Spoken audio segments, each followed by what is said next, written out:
Hey everybody, Pastor Jerome here. I'm here at the Save America rally in a place called Taylor, Arizona. Taylor, Arizona.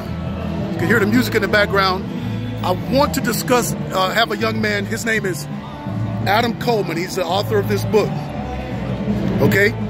You want to go and order this book and read this book. It's a great subject matter. The dude knows what he's talking about. Yeah, he signed a copy for me. I'll show it to you. There you go, there you go. So, here he is right here. It's the man himself. Flew all the way out from Chicago, right? New Jersey. New Jersey. Yeah.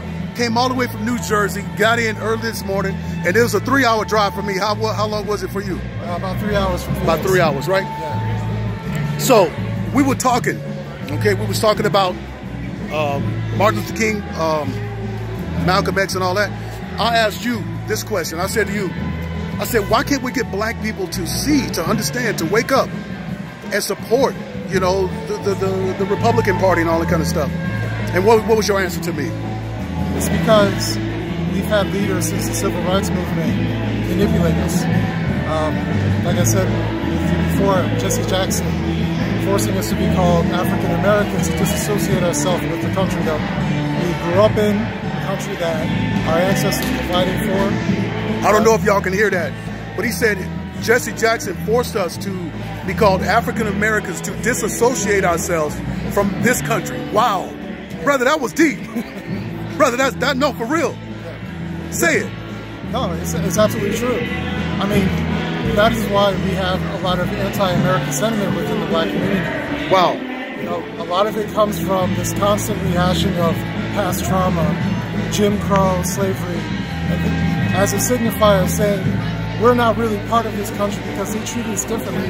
But the reality is that human history, everybody was treated negatively. Right. No matter where they were from. Ask the Irish how they were treated. Right. Against the British. Right. So, you know, human hatred is deep. It's not skin deep. Right. So, what do you think about what they call systemic racism? if there was a systemic racism, if I was to say yes, that exists, it's coming from the government. And it's coming from what branch of the government? What side? I would say more likely the Democrats. Absolutely. Absolutely.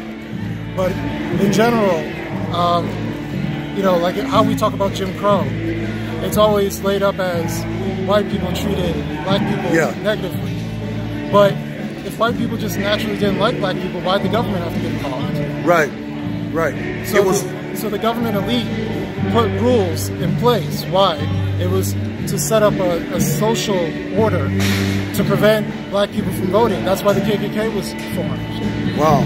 You know, it was all about making sure that these freed black people cannot vote against the Democrat stronghold in the South at the time. Yeah. So they set up these rules, the separation of black and white people or colored people, whatever you want to call it back then. This is all utilizing the government to force people to live that particular life. So when people go to the superficial as white people did this in the government, right. That's like saying, well, the Nazis did this because they're white. No, right. It's a primarily white nation. Right. It doesn't matter that their skin color, it matters that their content of their character.